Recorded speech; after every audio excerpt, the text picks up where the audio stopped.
Lukas 10 ayat 1, dia utus murid atau dia utus guru di situ? Lukas 10 ayat 1.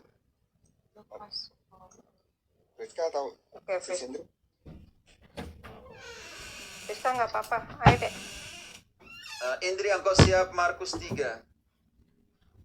ayat ke 14, 15, 13, 14, 15. Siap juga Matius 10 ayat 2. Buat apa sih para rasul di situ, para murid itu ditugaskan untuk mengajar loh. Jadi status kemuridan kita itu permanen.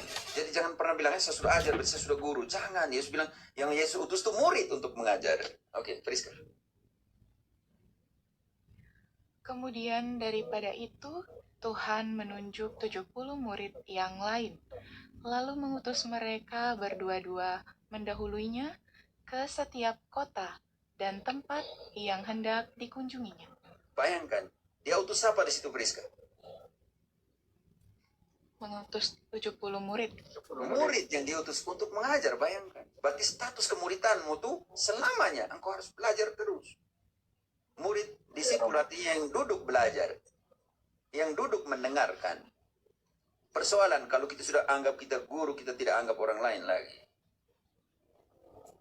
Kalian pikir nih, setelah ini ada satu yang lagi baca tadi apa yang ini belum ini yang sudah pernah baca, saya baca kembali Matius nih.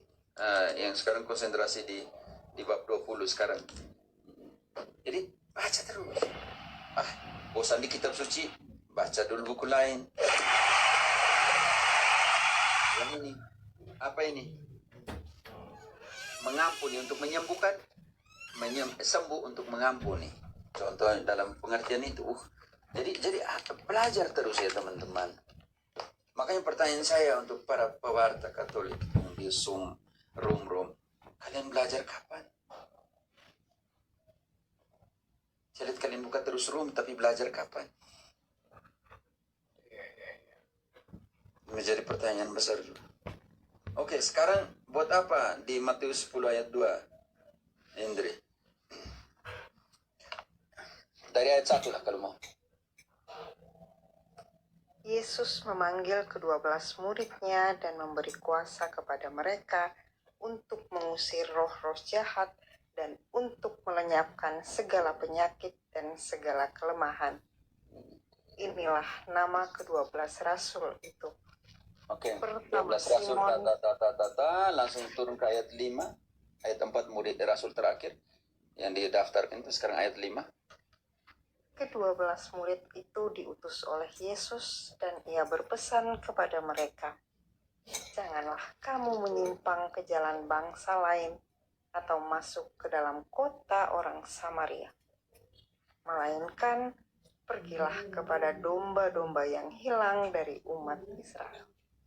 Pergi ke karena Matius itu arahnya kepada orang Israel. Penekanan di situ. Ya, penekanan di situ ketika Samaria tidak dianggap sebagai orang Israel atau Israel yang hilang. Israel yang membangkang. Makanya ada gitu. Pergilah kepada domba-domba yang hilang dari Israel, karena mau kritik sebenarnya orang yang dianggap dari teritori Israel, tetapi orang Israel tidak menganggapnya sebagai Israel orang Samaria itu. Itu makanya Yesus bilang pergilah ke sana dalam pengertian itu. Karena itu janganlah kamu menyimpang ke jalan bangsa lain atau masuk ke dalam kota orang Samaria. Maksudnya gila ya, maksudnya maksud Yesus keras juga ya. Ini karakter keyahudiannya muncul di situ ya teman-teman. Tapi ayat 7 pentingnya. Ayat 7, 8, ingat bahwa 8 itu yang kamu terima cuma-cuma, berilah karena cuma-cuma. Pergilah dan beritakanlah kerajaan sorga sudah dekat.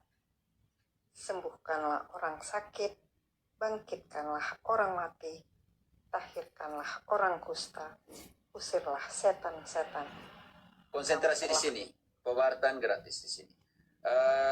Filius, siapkan. Engkau tadi siap di mana? Habis itu Markus 3:14. Tidak, Markus sudah tadi, Ginting sudah baca. Oke, engkau siapkan 1 Korintus 9 ayat 18. Ini pernyataan terakhir ini langsung ke upah dari pewartaan. Oke, bantu. Setelah ini, Kamu telah memperolehnya dengan cuma-cuma, karena itu berikanlah pula dengan cuma-cuma. 1 Korintus 9:18. Paulus membuat eko terhadap pernyataan Yesus. Baca kembali. Kamu telah menerima cuma-cuma gratis, berikanlah juga.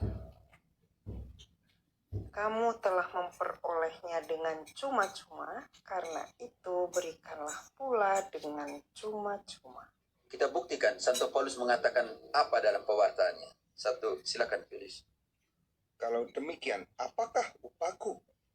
Upahku ialah ini, bahwa aku boleh memberitakan Injil tanpa upah, dan bahwa aku tidak mempergunakan hakku sebagai pemberita Injil. Ayat 10-nya, Indri. Siap-siap 1 Timotius 6 ayat ke-8. Ginting. Ayat 10, Indri. Ya. Janganlah kamu membawa bekal dalam perjalanan. Janganlah kamu membawa baju 2 helai, kasut atau tongkat, sebab seorang pekerja patut mendapat upah. Upahnya di mana? Ayat 12. Apabila kamu masuk rumah orang, berilah salam kepada mereka. Lanjut.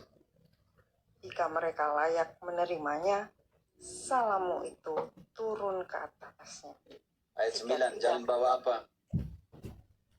Janganlah kamu membawa emas atau perak atau tembaga dalam ikat pinggangmu.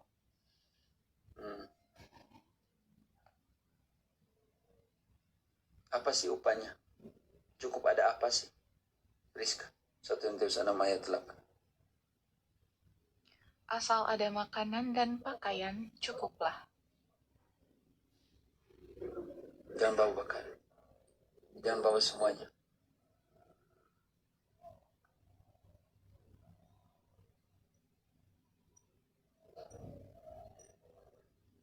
Tolong. Saya tuh tersakiti kalau bilang saya minta paksa kasih uang. Saya rasa wow. Saya satu orang dikenal di komunitas ini, kalau saya sudah kunyah juga saya keluar kalau orang butuh.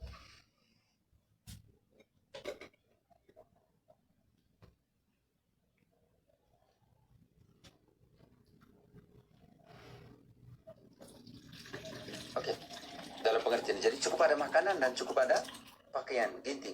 Orang-orang yang cari apa ayat 9 dan 10? Tetapi mereka yang ingin kaya terjatuh ke dalam pencobaan, ke dalam jerat, dan ke dalam berbagai-bagai nafsu yang hampa dan yang mencelakakan, yang menenggelamkan manusia ke dalam keruntuhan dan kebinasaan. Karena akar segala kejahatan ialah cinta uang. Sebab oleh memburu uanglah beberapa orang telah menyimpang dari iman dan menyiksa dirinya dengan berbagai-bagai duka. TB2 bantu dulu. 2 Timotius 2:17. Menjajakan firman Tuhan. Yang punya TB2. Ya, baik, Pater. 2 Korintus 2:17. Ide saya TB1 ya biasanya. TB1, Pater. Timotius ya, Pater. 2 2 Korintus. Korintus 2. 2 Korintus 2:17. Jangan kau jajahkan, jangan kau jual firman Tuhan. Sebab kami tidak sama dengan banyak orang lain yang menjajakan firman Allah. Sebaliknya, dalam Kristus kami berbicara sebagaimana mestinya dengan maksud-maksud murni atas perintah Allah dan di hadapannya. Om Petrus, jika engkau suatu hari ini mengajar, ingat Yesus bilang, yang engkau terima gratis pengajaran, kau beri gratis. Siap, Romo. Oke. Jangan patok harga. Saya ajar kau harus bayar. Saya ajar kitab suci, kamu harus bayar. Jangan.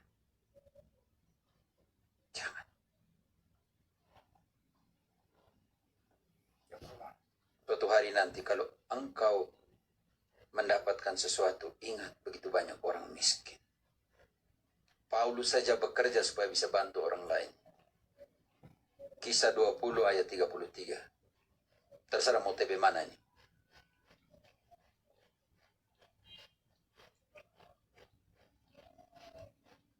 Kalau masih berpikir untuk bayar, lebih tidak usah jadi imam, tidak usah jadi pendeta atau apa. Kisah 20 ayat 33. Paulus bilang, emas dan perak tidak ada padaku. Perak atau emas atau pakaian tidak pernah aku ingini dari siapapun juga. Ada kalau sudah meminta bayaran, di sini kena ya Paulus. Paulus keras di sini. Baca kembali. Perak atau emas atau pakaian tidak pernah aku ingini dari siapapun juga. Lanjut. Kamu sendiri tahu bahwa dengan tanganku sendiri aku telah bekerja untuk memenuhi keperluanku dan keperluan kawan-kawan seperjalananku.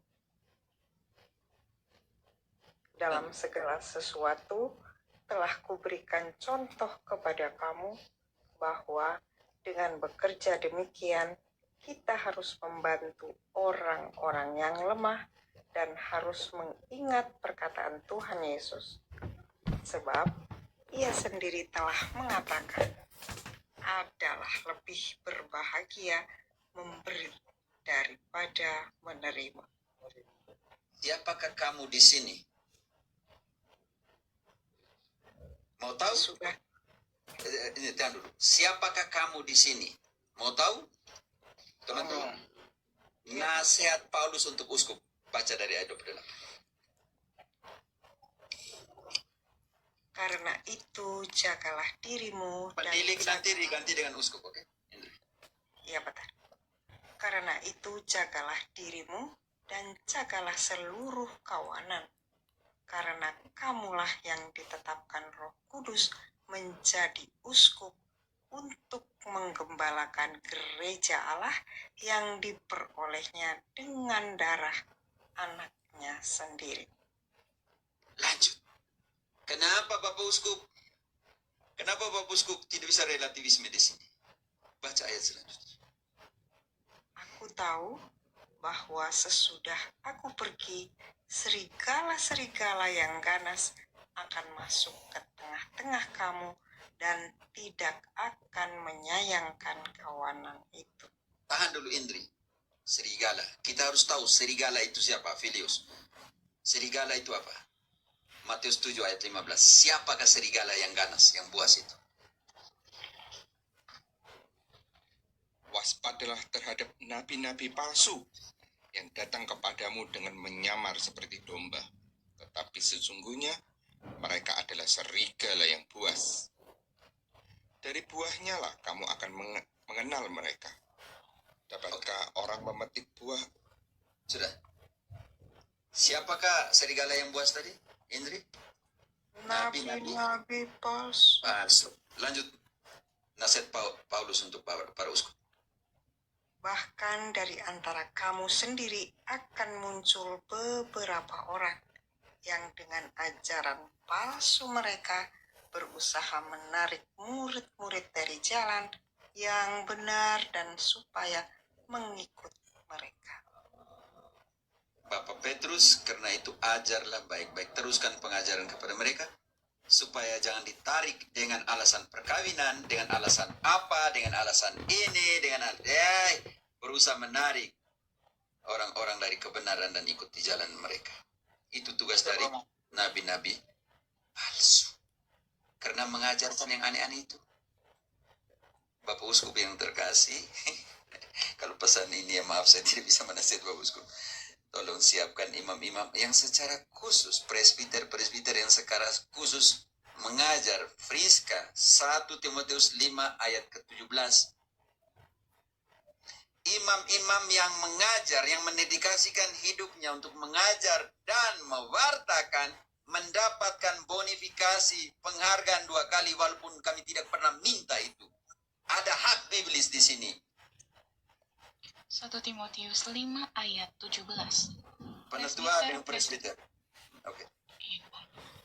Presbiter-presbiter yang baik pimpinannya patut dihormati 2 kali lipat, terutama mereka yang dengan jerih payah berkhotbah dan mengajar.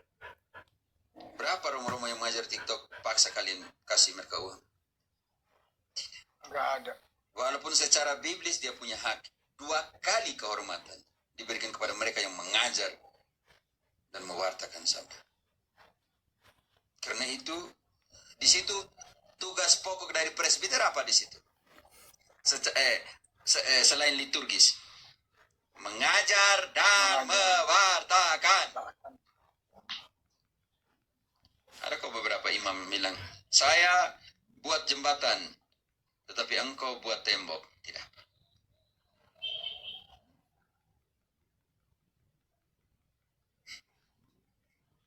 Jadi yang selama ini menerangkan pengajaran sesungguhnya adalah tembok.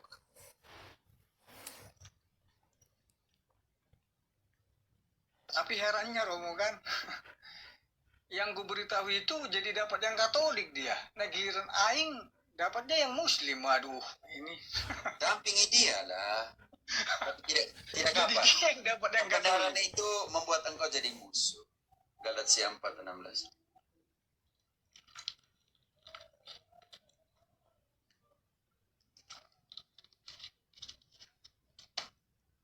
Gimana ketiga lektor nih?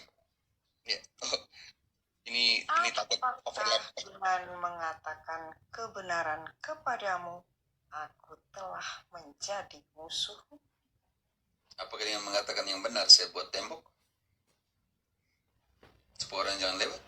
Atau supaya orang kenal kebenaran? Ya teman-teman imam yang lain kalau di situ kasih tahu langsung saya tahu.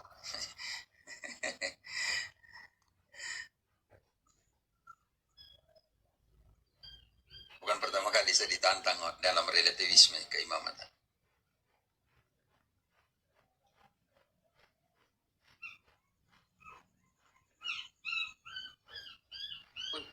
Jangan nanti ada mute-kan dulu yang gugup. Oke, Om Petrus, oke? Ya terima kasih Romo, terima kasih banyak Romo ya. Yo, Izin turun Romo ya. yo. Oke, di sini siapa di sini? Tumama Tanah, Antoni.